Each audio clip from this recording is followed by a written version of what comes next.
Aloha and good evening, good morning, good afternoon. My name is Jürgen Steinmetz, joining you from the Breaking News Show in Honolulu, Hawaii. With me is my good friend and old friend.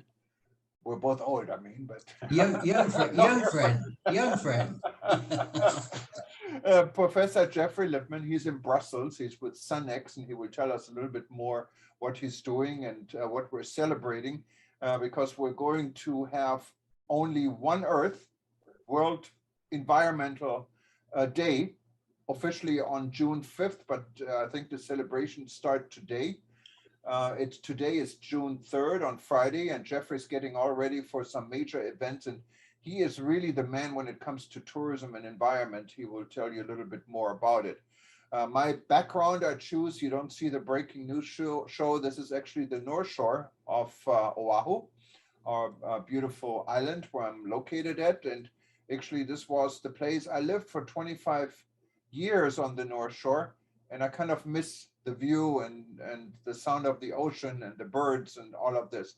But let's go to Geoffrey. Geoffrey, hello, how are you? Hi, I'm good, thanks. Good to see you as always, and thank you for having me on your show. No, you're always welcome, and we had you here many times. So tell us, what is the World Environmental Day?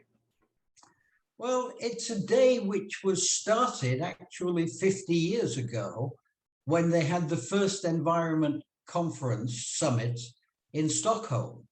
And the reason why it's so important to me is because, as you know, I'm running this organization, SunX, the Strong Universal Network, which is a not-for-profit foundation, which has been set up with the support of Maurice Strong, the man who actually organized that first summit. So it's a very important day to memorialize for me.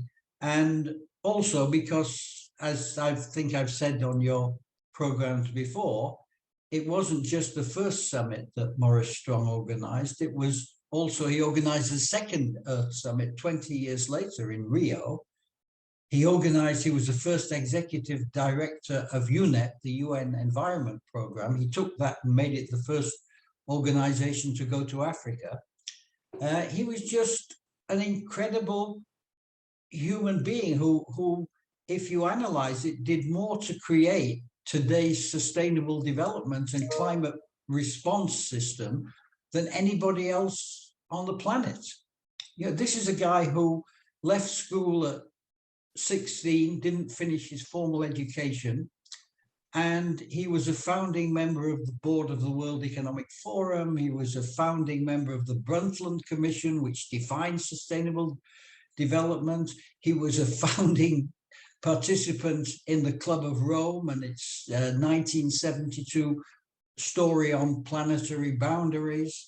And when he died in 2015, about 3 days before the Paris Environment Summit, the climate summit.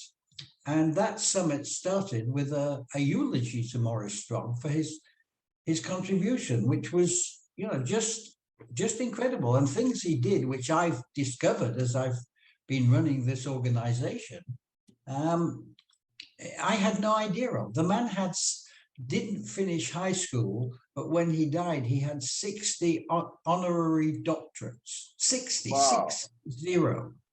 And this is a guy who in 1992 at the Earth Summit, the Rio Summit, he had a table made, a single table for himself as the Secretary General, and 124 heads of state sitting around.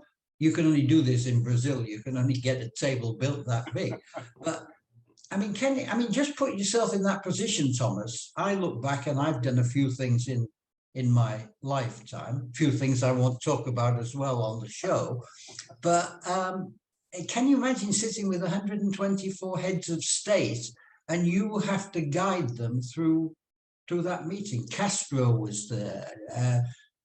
George Bush, senior George Bush was there. It was an incredible event that he organized. And it's on that basis, this 50 years from that first vision in Stockholm in 1972, 50 years later, that's why we're doing the Sustainable Development Goals. You can trace it from event to event inside the United Nations. And for 50 years, Maurice Strong was the architect of this. It's just, for me, it's a huge honor that he was my friend, and we spent so much time together. And he loved tourism. He felt that tourism was a sector of the economy that could actually help make a difference in producing a decent environment and a better future. And he'd been part owner of a hotel in Geneva. I mean, he just believed that this industry had something special because of the way that it communicates with so many people. Because when people go to visit a place, the residents are part of the tourism ecosystem. So he understood that inherently. And we became friends when I was running WTCC in the 1990s. And we stayed friends for 25 years. It was just, it shaped my life, and it shaped my view on how tourism must evolve if we want to be like every other sector on the planet, and not be special and always asking for special consideration. When it comes to the climate, everybody has to get on the same page. Yeah, and I see Maurice Strong died when he was 86 years old on November 27th, and he served as a commissioner of the World Commission on Environment and Development in 1986, and was recognized by the International Union for Conservation of Nature as a leader in the international environmental movement. So he really, when he had his 80th birthday, that organization, IUCN, organized in Geneva something called the 80th, and they invited 80 of Maurice's close friends to an event in Gland, just outside Geneva. And I was there. And it was just, Cousteau was there, and Sylvia Earle, who did all the work on the oceans, Klaus Schwab from the World Economic Forum, almost everybody who was anybody, Joan Goodall was there. So, it's an incredible contribution that he's made. And, of all the things I mentioned, he was also special advisor to James Wolfenson at the World Bank. I mean, whilst he was doing this, 7 times under Secretary of the UN, he was also working with the World Bank to make sure that finance was available for his vision of a green and clean world that we live in. And he was a professor an honorary professor at the Beijing University, and an honorary chairman of the Environmental Foundation there. So he loved China. We spent a lot of time together in China. I was heavily involved in the 1990s when China was opening up its tourism.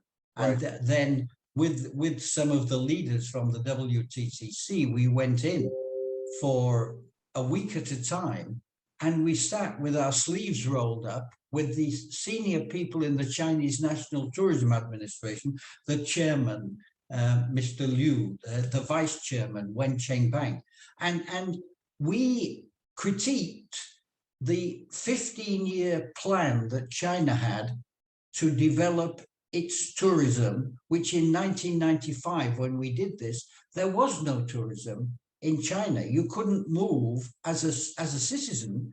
You had to get a permission to move from one community to another community. Right. But they had this 15-year vision, which they took through all their processes brilliantly. I mean, I'm a big fan of China too. And Maurice was very close to, he operated at a different level. He was close to the, to the leader of China. He was often talking to people on the state council in China. He had an apartment in Beijing. He lived in Beijing for the last few years of his life. And I met him there. We used to have dinner often, just the two of us in a little restaurant in Beijing, and just as you and I do, just have these nice conversations. And these are valuable things in life when you get to, when you get into that same age range as Maurice was, as I now am, you look back and you say, wow, these are the things that mattered. Yeah, and this weekend is a big weekend for you. I think I read here at the worldenvironmentalday.global website under Only One Earth, Build Your Earth Action Number. So what's going on this weekend? Well, all over the world. I mean, the best thing that's happened in the last 10 years, and I will speak about this, is the activation on the environment, and particularly the activation from the young people. And this is my hope for the future. This is what we're doing at SunX. We're training graduate students to operate as leaders in their country of bringing in climate-friendly travel. And that's very simply travel which is linked to the Sustainable Development Goals and Paris 1.5. And everybody's going to do it differently. There's no global model. There's no unique national model that other people need to follow. Everybody has their own circumstance, their own history, geography, culture, capacity for developing. So they're all going to be developing these plans for 2030 and 2050. And that puts us inside the world community. So often over the years, tourism and aviation, they've always pleaded we're a special case. We're not part of the global system, unless, of course, something bad happens and then we need the same support or more that everybody asks for.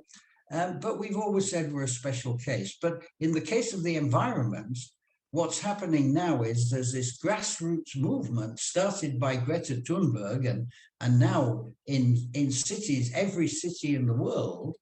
And what I'm hoping for in the next 5 years is that we can somehow become a part of that through the strong climate champions that we're training in Malta. Right. And World Environmental Day is officially in Sweden. Yes, because the Stockholm conference was in Sweden, and thank you. It's very helpful for me to give travel lessons on your show. Stockholm is in Sweden, guys. Well, some people don't know that, So. Yeah, that's right. Would that be Stockholm, Wisconsin? So looking at the world now and looking at the world back when you had your dinners with Maurice Strong, do you think the world has made a lot of progress when it comes to environmental issues in tourism? Yes and no. And that's the answer that Maurice Strong also gave, not about tourism, but generally. He was asked that question in an interview that I saw the other day, and his answer was very similar to that. Yes, of course, we've made great strides. We have seen in tourism a lot of work by UNWTO, linking tourism with doing studies, a lot of studies to show tourism's linked to the Sustainable Development Goals. We've had a lot of individual countries. I was in Slovenia last week at the European Travel Commission's annual general meeting. And, this is a country which says we are a green country. All our tourism is green. And there's many, it's not the only country, it's just a very good example. I'm sure you saw it when you were in the Philippines with WTTC. When it started, there was no sustainable development people inside travel and tourism companies. And now you can see it. Booking.com is out there professing to be the leader in travel and tourism and sustainability. So there's been that whole shift of having some specialist people arguing 30, 40 years ago, hey, if we're going to grow, we need to be concerned about our impacts. There are a few of them, people who are ahead of the game. Now, I would say 80% of companies have some sort of sustainability component. Some of it is a marketing thing, but some of it is operational, and that's the key. The key is to make sure that this is part of the board culture and the operational culture of the company, and not just, you know, sort of stuck up on advertising. Yeah, there's been a major shift. Last year we had, of course, the Glasgow Declaration, which pushed the linkage between tourism and climate change. We signed that as a launch signatory, but at that time, I publicly said it's a good start, but it doesn't go far enough, fast enough. And that's what Maurice Strong would have said. You know, when you say that we have to have fixed things by 2050 so that we end up globally no more than 1.5 degrees, that means that people actually have to do things now to reduce the emissions. And some of that's happening, and some of it is in my view questionable. You know, the airlines who are so important have an emission reduction program which relies on somebody else doing something somewhere to compensate for the pollution that the airlines are producing. And, you know, that's been described like the guy who says, I'm going to give up smoking, and he pays somebody in Central America to stop smoking and keep smoking himself. You know, it's the offset game is a sort of dodgy game. And I think what we now know is these numbers, which are coming from the IPCC, an independent group of scientists, these numbers have, because if they're not met, what we're seeing is the worst thing possible for tourism, which is extreme weather events. For 50 years, tourism has been built on the whole marketing and the whole tourism flow, with some exceptions like the Hajj and those kind of things, which is a huge flow. But for the most part, it's chased weather. You know, the European tourists, the Germans, the Brits, they were chasing the sun in Spain and Portugal. And it's the same thing in the US, Thomas. That's why people are coming to Hawaii and going to Florida. But if suddenly those temperatures, it's not so much that they suddenly reverse. You're not going to find that Hawaii suddenly has an Arctic temperature. It's the volatility that you're going to get a storm surge, and the storm surge is going to be so significant, it's going to take out the whole beachfront in one of the big Hawaiian cities. And that's the danger. And you can't have tourism in that situation. We can see that infectious diseases are being aggravated by the extremes of climate change. And look what's happened with COVID. Look what that did to tourism. Climate refugees. When you have droughts in Africa, a lot of people move north, and that's when you get these boats in Europe which are going to Mediterranean countries. What does that do for tourism? It's a very serious issue if we can't stop climate change.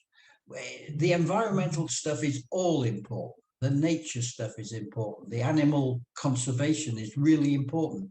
But the climate one is existential. If we don't, all the other stuff, I've said this to you before, you're rearranging the deck chairs on the Titanic, and the iceberg is sort of in front of you. And when you look at tourism, what a lot of destinations, or a lot of people now after the pandemic, are eager to travel. You talked about Hawaii. I can see our hotels are full, our flights are full. It's crowded everywhere again. There's not enough staff to really handle everything. And then our tourism board is talking about the Hawaiian culture, community, and brand marketing to combine with our values, what also is protecting climate change. So how should the tourism industry or destinations react to help with the situation of climate change and still able to function in the tourism industry? Well, they're going to have to function based on reacting to climate change, because everybody else in Hawaii and you know, the visitor economy, the people who are building the visitor economy, they're residents, and they will be affected not because they're part of the tourism community, but because they're part of the Hawaiian community. And the Hawaiian community, or the Belgian community where I am, or the Chad community in Africa, anywhere in the world, has been measuring the impact of climate change and its greenhouse gas emissions. And they file all this stuff with the United Nations organization dealing with climate change. So the rest of the world is doing that. Now, tourism is mainly outside this system, but because of aviation and cruises are not part of that system. So when countries file their annual reports on their reaction to the amount of emissions they're producing, and every country has agreed to do this inside the UN system, when they do that, they don't include tourism. So it's really important that the tourism community comes on board with this. And one of the things that I'm doing in another with another hat on, I'm involved as an envoy for, you know, the Sustainable Tourism Global Council in Saudi Arabia that my old friend Gloria Guevara, the last president of WTTC, is kind of helping to drive. And we're creating an entity which is the equivalent of the IPCC for tourism, because tourism's outside that system. So we're creating something called the TPCC, the Tourism Panel on Climate Change. And our plan is that we will have equivalent science-based figures for tourism as everybody else on the planet is doing. Tourism is, and aviation and shipping, they're the only people who are outside this system. So we hope to, and the beauty of what the IPCC has been doing is, Maurice Strong sort of created that in 1988 before the Rio Earth Summit, because he said, if we can't have agreements on the impacts of climate change and environmental degradation, we're going to spend the whole 3 weeks of a summit arguing about the impacts. And some people will say X and some people will say half X. So he got a group of scientists through the World Meteorological Organization and the UN Environment Program and said, you do the work independent of the political positioning. Never mind what India thinks, never mind what US thinks. You just look at the science. And we haven't had that. We did that in UNWTO when I was there in 2005 for the Davos conference that we held on climate change. WTO was pretty good on spotting this stuff. Francesco Frangeli, the then Secretary General, was really visionary on this. And we had a conference and we said there's no figures. So we commissioned a group of scientists to produce figures. And at the conference that we held in Davos, we had the numbers. We didn't have to discuss whether they're right or wrong. And that's what we're trying to do with the Sustainable Tourism Global Council in Saudi Arabia, is to produce a set of independent figures so that every time the IPCC produces its assessments, you've seen them, they put a lot of public relations, you know, they have a systematic approach in the climate community in the UN. Every year there's a COP summit. Every year they make out as if it's the only ever summit, and they have a big theme and conferences. And you know, last year in Glasgow, the Brits are really good at this promotional stuff. So you know, you have a big hullabaloo, and then you go away and you have another one the next year and another one the next year. And the IPCC produces this independent science analysis of how you're doing in relation to greenhouse gas emission, and in relation, this is going to be even more important to tourism in the short term, how are you responding to the impacts of climate change? The forest fires, the sudden cold spells, the floods. Look at the floods in Germany last year, you know, I mean, this was unprecedented. That affects tourism. So we're going to be looking at that and trying to give a sort of neutral, objective analysis, so people won't have to argue about how big or how serious the effect is. The figures will be there.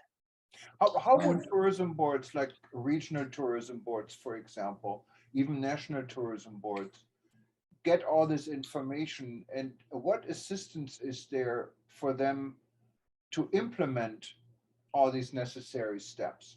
Well, it's complicated because on the one hand, you have the tourism silo, if you like, and you talk your own language, the language that we use, about load factors and in airlines and revenue passenger kilometers. I mean, that's alien to climate people. So the same thing in the climate world, they have their own language. So what we think is necessary is a translation of the bigger picture global activity into tourism terms and vice versa. That's what the TPCC will do.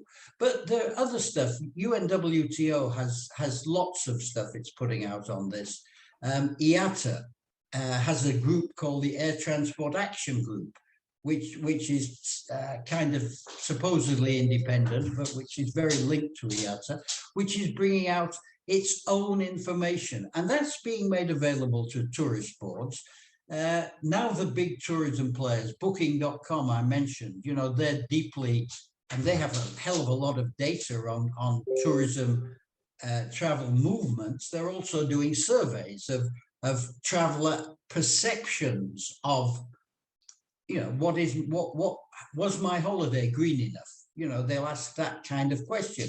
So, and now with the information base, the metaverse, you can Google half the stuff you want. But is it Googled? Is it Googled? I mean, if you look at the leaders of the tourism industry in many regions, in many countries, it doesn't look like they really have, I mean, they're using some of the verbiage, but they really don't have a clue. And there are others, they have too much of a clue, and the destination becomes almost not accessible anymore. I mean, look, you were in the Philippines recently. Look at what they did with Boracay. Mm-hmm. If you remember, they closed it. They closed it for 6 months, and it was dreadful. I was there beforehand, and it was, you have beaches like that. They're garbage, and now it's brilliant. It's pristine. It's cleaned up, and the tourist board is at the center of this. These things, they're not usually driven by the tourism board, and certainly I suspect. This wasn't necessarily welcome, because this was just a decision from the top that said, we're going to close it whether you like it or not. And Boracay is a very, very good example. I remember I was in Boracay in the early 80s, and there was nothing. There was just beautiful white sandy beaches and just a few, I call them huts, maybe like bed and breakfast type places, no hotels, no traffic. You take a catamaran with the chicken and everyone else on it over to the island. Yes. And I spent like 5 days there, and it was wonderful, really, if you want to get away. And then I came back maybe 5 years or so ago, and I couldn't believe my eyes. I mean, you would not know that this is the same island. And I think it's becoming generally recognized, if not publicly said, that the downside of tourism growth can be very damaging to the environment. And I think, when we started talking about this in WTTC in 1990, at the time of the Earth Summit, very few people took it seriously. Now I think tourist boards, I was last week at the European Travel Commission, ETC, which is a very serious and good organization of 35 tourist boards in Europe, and I went to their AGM and to talk about this issue. They had 2 basically external presentations. One was the one that I gave on what we're doing at SunX Malta, and we've started now with ETC training sessions. We're going to launch in mid-July training sessions on climate-friendly travel with the European Travel Commission, free of charge. We try to do all our stuff free of charge, Thomas, because thanks to the the brilliant government of Malta. We have a 5-year agreement with them that they provide funds, so we don't have to spend our time looking for funding everywhere, which most NGOs do. And so we're putting on a free 1-week induction session on climate-friendly travel. And most of those tourism boards, of course, that's Europe, they're quite sophisticated tourism boards. They have their own programs in this field already, and quite intensive programs.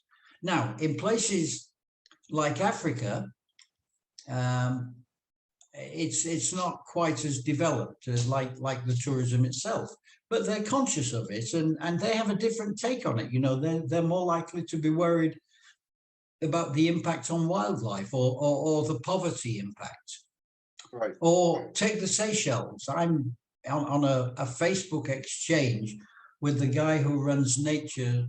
I think it's called Nature Tourism in the Seychelles, Nirmal Shah, who's a very brilliant climate scientist.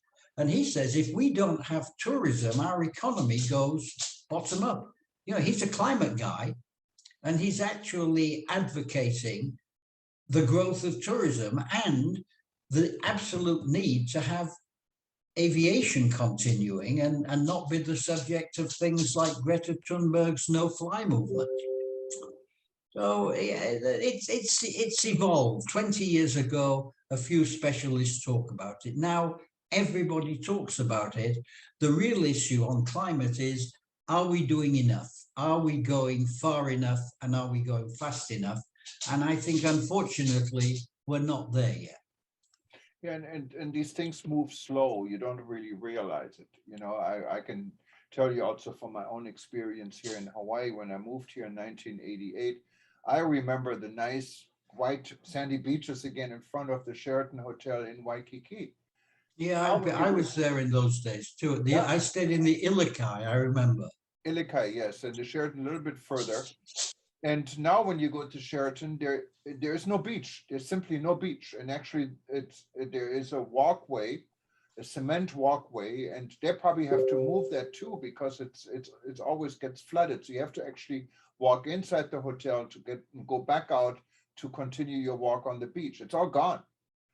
And after 30 years, there are not many people who remember this, but it's a slow process, and it's the same. Yeah, and it's a process. It's a process which doesn't reverse. And from a viewpoint of the sort of planetary science, the cause of the climate crisis is global warming, because we have this kind of blanket around the earth, which is coming from the carbon pollution and the greenhouse gas pollution, not just carbon pollution. You know, carbon's 75% of the problem, but things like methane and sulfur oxide and nitric oxide are also part of this blanket which is built up, and it takes 100 years to get rid of it. So when you lose your beach in Hawaii because you've had, you know, serious storm surges and the beach eroding, it's not going to come back. Even if you fix the increase in the blanket around the earth, getting rid of that stuff is taking a hell of a long time. You know, and our, you know, if there's one point I should make in talking about this with you, it's not going to be you or me that's going to truly suffer or truly benefit from the change. This is all about 15, 20, 30 years in the future. We have to stop this in 2050. We can't go above 1.5 degrees higher than the old standards.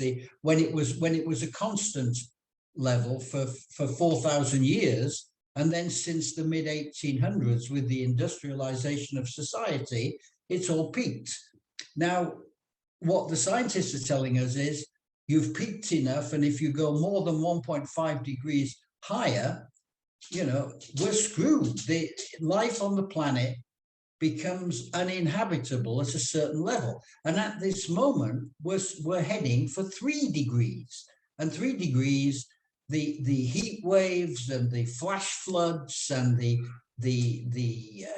downpours of cyclones and wiping out whole islands as we have in the Caribbean, that's going to be more and more. So it doesn't go back, it just gets worse. So we've got to do our part in tourism as well. Yeah. Now, maybe a last point to make. How do you combine protecting the environment with corporate greed? How could this work together? I think a good thing is to shoot the people who are greedy corporate people. That would be a really good solution. No, being serious, I think you have to stop corporate greed. I don't think you can. There's no half measures on this. You know, I'm an Elizabeth Warren fan. If if people only need so much to live, and probably a lot less than those of us in the Western world are consuming. And if there's some people who are taking too much out, other people aren't getting enough. So I think it's not tourism that's going to change that. It's our society.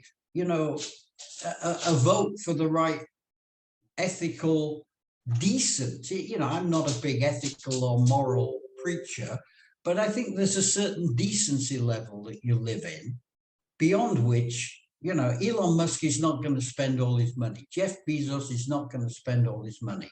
So I think you need to have a very, very high increasing rate of taxation, and you have to stop the corporations who are dodging it and paying the high paid lawyers and accountants to say, oh, look, here's a loophole in the tax system.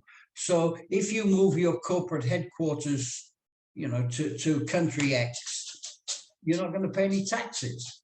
So corporate greed, you know, we have to deal with as a society, not as tourism.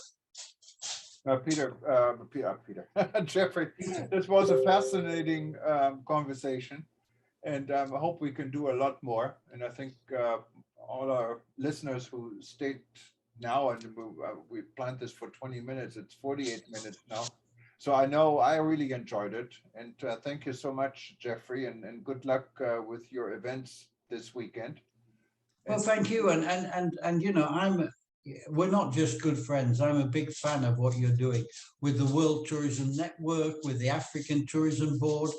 You're someone whose contribution has not been recognized enough because you do it like this. You know, I call you up on Thursday and say, what's the chance of doing something on Friday? And you say, what time do you need it? You know, you're an inspiration in that sense, Thomas. And you know, at this stage of life, friendships are incredibly important. And our friendship has been going for a long time, and I hope for a long time going forward.